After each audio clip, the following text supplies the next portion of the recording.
اس طرف دیکھیے،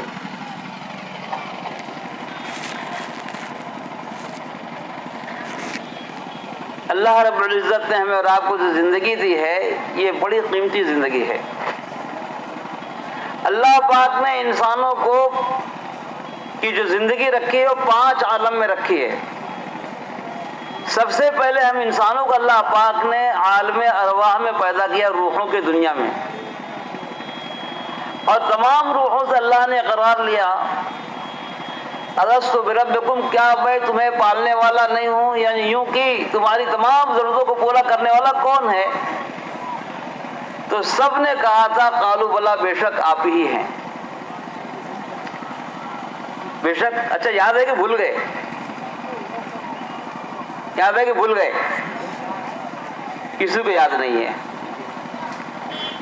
کسی کو یاد نہیں ہے، تو علماء نے بتایا تو سنے ہیں، یاد کہاں ہیں؟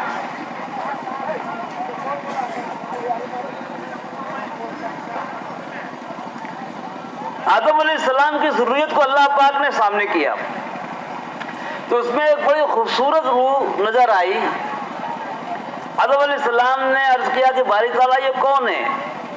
اللہ نے فرمایا تمہاری اولاد میں ہے۔ پر عرض کیا کیا نام ہے؟ کہا ان کا نام داؤد ہے علیہ السلام۔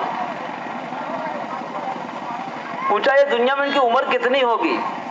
اللہ نے فرمایا ان کی دنیا کی عمر 60 سال ہے۔ تو آدم علیہ السلام کو رنج ہوا کہ اتنی خوبصورت میری اولاد دنیا میں صرف 60 سال رہے گی۔ تو اللہ سے عرض کیا آدم علیہ السلام نے کہ باری الہی، آپ نے ہماری دنیا کی عمر 1000 سال رکھی ہے، ہماری عمر میں سے 40 سال میرے اس بیٹے کو دے دو، کم سے کم 100 برس تو دنیا میں رہ لے۔ اللہ نے فرمایا آدم کوئی اپنی عمر نہیں دیتا، نہیں اللہ پاک دے دیجئے، تو تم بھول نہیں جانا۔ یا اللہ نہیں بھولوں گا، ٹھیک ہے۔ اب آدم علیہ السلام کی عمر جب 960 سال ہوئی تو ملک الموت آئے، تو نبی کی روح قبض کرنے سے پہلے ملک الموت کو نبی سے اجازت لینی پڑتی ہے۔ باقی لوگوں کے لیے بات نہیں ہے، نبی کے لیے نبی سے اجازت دیتے ہیں۔ تو اجازت دیا تو آدم علیہ السلام نے کہا بھائی میری عمر تو 1000 سال تھی، ابھی کیسے آ گئے؟ ابھی تو 960 سال ہوا ہے۔ کہا آپ نے 40 سال اپنے بیٹے داؤد کو دیا ہے؟ کہا مجھے یاد نہیں ہے۔ علماء لکھتے ہیں کہ جب آدم علیہ السلام اپنی وہ 40 سالہ زندگی جو دیے تو بھول گئے تو ساری ذریت قالوا بلا بھول گئی، ساری ذریت قالوا بلا بھول گئی، کہ کسی کو یاد نہیں ہے کہ ہم نے اللہ سے اقرار کیا تھا۔ تو اللہ تو بڑے رحمان ہے اپنے بندے پر، تو اللہ پاک نے اس سبق کو یاد دلانے کے لیے نبیوں کا سلسلہ جاری فرمایا۔ اس سبق کو یاد دلانے کے لیے نبیوں کا سلسلہ جاری فرمایا۔ اور جب جب دنیا میں بگاڑ آیا ہے تو کسی بھی زمانے میں دنیا میں بگاڑ چیزوں پر نہیں آیا، نہ کھیتی پر بگاڑ آیا، نہ پہاڑوں پر بگاڑ آیا، نہ پھلوں میں بگاڑ آیا، زمین آسمان میں کبھی کبھی بھی بگاڑ نہیں آیا۔ جب بھی بگاڑ آیا ہے تو انسان کے دلوں پر بگاڑ آیا ہے، اس کا دل بگڑ گیا۔ اس بگڑے ہوئے دل کی اصلاح کے لیے ہر زمانے میں نبی آ کر انسانوں کے قلوب پر محنت کرتے تھے، دلوں پر محنت کرتے تھے۔ یا ایھا الناس قولوا لا الہ الا اللہ تفلحوا، اے دنیا کے بسنے والے انسانوں تم ایک اللہ کی وحدانیت کا، اس کی ربوبیت کا، اس کی خلاقیت کا اور اس کی رزاقیت کا اقرار کر لو، کامیاب ہو جاؤ گے۔ اس اقرار کا یہ پہلا عالم عالم ارواح تھا۔ اللہ نے اس بات کو آزمانے کے لیے، آزمائش کے لیے، امتحان کے لیے، پرکھنے کے لیے، اور جو پاس ہو جائے اسے انعام دینے کے لیے دوسری دنیا میں بھیجا۔ اس کو عالم ارحام کہتے ہیں، ماں کے پیٹ کی دنیا۔ عالم ارواح میں روح بنی، ماں کے پیٹ میں جسم بنا، پیر بن رہا ہے، چلنے کی جگہ نہیں، آنکھ ہے دیکھنے کوئی بات نہیں، کان ہے سننے کی کوئی چیز نہیں، بات نہیں ہے، ہاتھ ہے پکڑنے کے لیے کوئی چیز نہیں ہے، سارے اعضا بن رہے ہیں لیکن استعمال کچھ نہیں، کیونکہ وہ اعضا کے بننے کی جگہ تھی، چلنے کی جگہ نہیں ہے۔ اس لیے اصول ہے جو چیز جہاں بنتی ہے وہاں چلتی نہیں، جہاں چلتی ہے وہاں بنتی نہیں۔ جو چیز جہاں بنتی ہے وہاں، فیکٹری میں گاڑی بنتی ہے لیکن چلتی فیکٹری میں نہیں ہے، روڈ پر چلتی ہے۔ تو بننے کی جگہ اور ہے، چلنے کی جگہ اور ہے۔ تو دنیا میں جتنی بھی مشینریاں بن رہی ہیں تو فیکٹری میں بن رہی ہے لیکن فیکٹری میں نہیں چلتی، تو باہر چلتی ہیں۔ ٹریکٹر بن رہا ہے، گاڑیاں بن رہی ہیں، مشینریاں بن رہی ہیں، تو جہاں بن رہی وہاں نہیں چلتی، وہاں اس کا استعمال ہی نہیں ہے۔ یہ تو دنیا کا اصول ہے۔ کل پیٹ میں ہم سب بنے لیکن ہمارے کسی اعضا کا کوئی استعمال نہیں، وہ عالم ارحام ہے۔ ہمارا انتقال 2 مرتبہ ہو چکا ہے۔ کتنی مرتبہ؟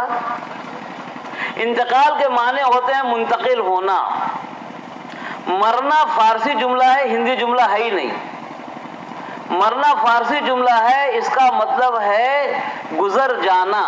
ہندی میں دیہانت کہتے ہیں، یعنی دیہ کا انت ہوا، خود نہیں مرا ہے، اس کے دیہ کا جسم کا انت ہوا ہے، اس کے دیہانت یعنی دیہ کا انت ہو گیا، یعنی انسان نہیں مرا ہے، اس کا جسم مرا ہے۔ تو پہلا انتقال عالم ارواح سے ہوا ہے تو ہم ماں کے پیٹ میں آئے، اب ماں کے پیٹ میں اعضا بن گئے، اب دنیا کے پیٹ میں اعضا چلیں گے۔ اب دنیا اعمال بنانے کی جگہ ہے، ان اعضا سے اعمال بنیں گے۔ یہ تیسری دنیا ہم لوگ اس وقت ہیں۔ کون سی دنیا میں؟ تیسری دنیا میں۔ 2 دنیا سو کے آ چکے، عالم ارواح سے اور عالم ارحام، ماں کے پیٹ کے دنیا سے۔ ماں کے پیٹ میں اعضا بنے ہیں، اب اس دنیا میں اعمال بنیں گے۔ اب یہ اعمال اگلی دنیا میں چلیں گے، جیسے ماں کے پیٹ میں اعضا نہیں چلے اس دنیا میں چل رہے ہیں، ایسے اعمال اگلی دنیا میں چلیں گے۔ اب یہاں پر آدمی اگر اعمال کا نفع نقصان دیکھے گا تو دکھائی نہیں دے گا، اسی لیے کہتے ہیں اس دنیا میں پہلی بنیاد انسانوں کی ہے، دنیا کے تمام انسانوں پر نماز فرض، ارے بولو، نماز فرض نہیں ہے۔ دنیا کے تمام انسانوں پر ایمان لانا فرض ہے۔ اب نماز تو ایمان والے فرض ہوگی، پہلے ایمان تو لاوے۔ دنیا کے تمام انسانوں پر کوئی بھی کسی بھی قوم کا ہو، کہیں بھی ہو، پہلا فرض ہے کوئی ایمان لاوے۔ ایک بات لوگ دھیان سمجھ لو، ایمان الگ چیز ہے، ایمانداری الگ چیز ہے۔ کوئی آدمی بے ایمان ہے تو آدمی کہتا ہے اس کے پاس ایمان نہیں ہے، یہ کہنے والا گنہگار ہے۔ کہنے والا ایک آدمی چور ہے تو چور ہے لیکن ہے، اگر وہ ایمان والا تو ایمان والا پھر بھی ہے۔ ایمان کہتے ہیں اللہ کے ساتھ معاملہ سچا ہو، ایمانداری کہتے ہیں مخلوق کے ساتھ معاملہ سچا ہو۔ اس لیے دنیا کی قوموں کے پاس ایمانداری ملے گی لیکن ایمان نہیں ملے گا، کیونکہ اللہ سے تعلق ٹوٹا ہوا ہے۔ اللہ سے تعلق ٹوٹا ہوا ہے۔ مسلمانوں کے پاس ایمانداری بھلے کم زیادہ ہوئے، جھوٹ بول دیا، تھوڑا نرم گرم کر لیا، لیکن ایمان اس کے پاس ہے۔ اور مسلمانوں کو اتنا بڑا اللہ نے مقام دنیا میں عزت کی ہے، اتنا اکرام کیا ہے مسلمانوں کا اللہ پاک نے۔ ایک مسلمان گناہ کی وجہ سے، دھیان سے سنو میری بات کو، ایک مسلمان بے دینی کی وجہ سے گناہ کر رہا ہے، یہاں تک کہ بے دینی کی وجہ سے شراب خانے میں جا کے شراب پی لیا، بے دینی کی وجہ سے جا کر جوا بھی کھیل لیا، بے دینی کی وجہ سے ڈاکہ بھی ڈال لیا، اور بے دینی کی وجہ سے زنا بھی کر لیا۔ شراب کی حالت میں ہے، چوری بھی کر رہا ہے، زنا میں بھی ہے، ڈکیتی میں بھی ہے، لیکن ایسی خراب حالت میں بھی اگر اسے کوئی غیر اللہ کے ساتھ کسی بت کے سامنے لے جانا چاہے تو نہیں جائے گا۔ اللہ اسی خراب حالت میں بھی اپنے غیر سے اس کو بچاتے ہیں۔ اللہ اسی خراب حالت میں بھی اپنے غیر سے اس کو، ارے بولو، بچاتے ہیں۔ جو اللہ اپنے اس بندوں کو اتنی خراب حالت میں بھی اپنے غیر کے سامنے جانے سے بچاتے ہیں، اور جس کے پاس ایمان نہیں ہے ہوش حواس میں بھی ہے, سپریم کورٹ کا جج بھی ہے, لیکن غیر سے نہیں بچ پا رہا ہے کیونکہ اس کے پاس ایمان نہیں ہے. اس کے پاس اپنے مالک کی تلاش میں کبھی پاخانے میں کبھی پیشاب میں ڈھونڈ رہا ہے, کبھی پتھروں میں کبھی کنکروں میں ڈھونڈ رہا ہے, سورج کے شعاؤں میں ڈھونڈ رہا ہے, مل ہی نہیں رہا ہے, در بر بھٹک رہا ہے. اللہ نے ایک ایمان در دے کر ہزاروں در پر ٹھوکر کھانے سے بچا لیا. ہزاروں در کے ٹھوکروں سے بچایا کہ نہیں بچایا؟ اچھا بولو, بچایا کہ نہیں بچایا؟ ہاں. اور کہا یہ ایمان والا تمام گناہوں کے باوجود جب سر جھکائے گا, بھلے 5 وقت آوے, جمعہ کو آوے, عید بقرعید آوے اور جنازے پر آوے, تو اپنے اللہ ہی کے سامنے جھکائے گا. کہا اس ایمان کی وجہ سے کبھی نہ کبھی جب بھی جائے گا تو جنت ہی میں جائے گا, اور اللہ اس کو جہنم سے بھی ایسے ہی بچائیں گے. لیکن شرط یہ ہے کہ ایمان بچا کے لے جاوے. کیا ہے بتاؤ؟ اگر ایمان بچا ہوگا تو اللہ اس کو جہنم سے بچائیں گے. اس لیے اس دنیا میں جو اعضاء چلتے ہیں تو 5 اعضاء دنیا میں چلتے ہیں. کتنے اعضاء؟ ارے بولو, 5 اعضاء. پیر ہے, ہاتھ ہے, زبان ہے, آنکھ ہے اور کان ہے. یہ 5 اعضاء کے ذریعے سے اس کی آخرت بنتی ہے یا تو بگڑتی ہے. تو ہاتھ کا کیا کام ہے؟ ہاتھ کا کام ہے پکڑنا اور چھوڑنا. حلال پکڑو, حرام کو چھوڑ دو پوری زندگی کے لیے. جیسے نماز میں ہم نماز پڑھتے ہیں تو کبھی پکڑتے ہیں کبھی چھوڑتے ہیں, کبھی گھٹنا پکڑا کبھی چھوڑ دیا, کبھی ہاتھ پکڑا کبھی چھوڑ دیا. کہا حلال جب آوے پکڑ لو, حرام آوے چھوڑ دو. تعلیم دی گئی. ہاتھ کا کیا کام؟ پکڑنا اور چھوڑنا. اسی کی مشق نماز میں کرائی جاتی ہے کہ اب پکڑ لو اب چھوڑ دو, اب گھٹنا پکڑو چھوڑ دو, زمین پکڑو چھوڑو, پکڑو اور چھوڑو کی مشق نماز میں ہے. کہ جب حلال آوے تو پکڑ لو, جب حرام آوے تو ارے بولو چھوڑ دو. پکڑنے چھوڑنے کی مشق نماز میں کرائی جا رہی ہے تاکہ باہر بھی حلال پکڑو حرام چھوڑو. پیر کا کیا کام ہے؟ چلنا اور رکنا. حق کی طرف چلو, نہ حق سے رک جاؤ. پیر کا کیا کام ہے؟ چلنا اور رکنا. کہ حق آوے تو چلو, نہ حق آوے تو رک جاؤ. اللہ کی ناراضی کوئی عمل آئے وہیں رک جاؤ. اور زبان کا کیا کام ہے؟ بولو. پوری زندگی گزر گئی سمجھ ہی نہیں پایا کہ زبان کا کیا کام ہے. یہی سیکھنا ہے. اس لیے جب آدمی کوئی گونگا ہوتا ہے تو بہرا بھی ہوتا ہے, اور جو بہرا ہوتا ہے گونگا بھی ہوتا ہے. کیا مطلب؟ جن جن باتوں کو سننا نہیں ہے ان باتوں کو بولنا بھی نہیں ہے. جن جن باتوں کو, اگر گانا گانا نہیں ہے تو گانا سننا بھی نہیں ہے, جب سننا بھی نہیں ہے تو پھر گانا گانا بھی نہیں ہے. دونوں باتیں ہو گئی. غیبت کرنا نہیں تو غیبت سننا نہیں, گالی دینا نہیں تو گالی سننا نہیں, جھوٹ بولنا نہیں تو جھوٹ سننا نہیں. دونوں کا رشتہ ایک ہی ہے. اس لیے ہر گونگا بہرا ہوتا ہے, ہر بہرا گونگا ہوتا ہے, کیونکہ دونوں کا رشتہ ایک ہے. کہ زبان کے ذریعے سے اللہ کا ذکر کیا جائے گا, اللہ کی باتیں بیان کی جائے گی, اپنی ضرورتیں اللہ سے کہی جائے گی. ہر بات میں اللہ کی بڑائی کی جائے گی. اور آنکھ کا کیا کام ہے؟ ارے بولو. جانور بھی تو دیکھتا ہے, تو میرے اس میں کیا فرق ہوا؟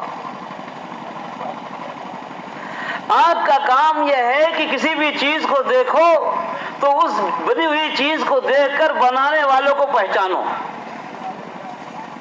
بنانے والوں کو, تو آنکھ کا اصل کام ہے پہچاننا. اور جب آنکھ کو, میں آپ کو مثال دے دوں تھوڑا سمجھ لو ورنہ آپ دھوکہ کھاؤ گے. اور دماغ کا کیا کام ہے؟ بولو. دماغ سمجھتا نہیں ہے, دماغ تو اناڑی چیز ہے, دماغ میں سمجھ نہیں ہوتی, یاد رکھنا. میں ممبر پہ بیٹھ کے بتلا رہا ہوں, ذمہ داری سے کہہ رہا ہوں. دماغ کے اندر سمجھ نہیں ہوتی. دماغ کے اندر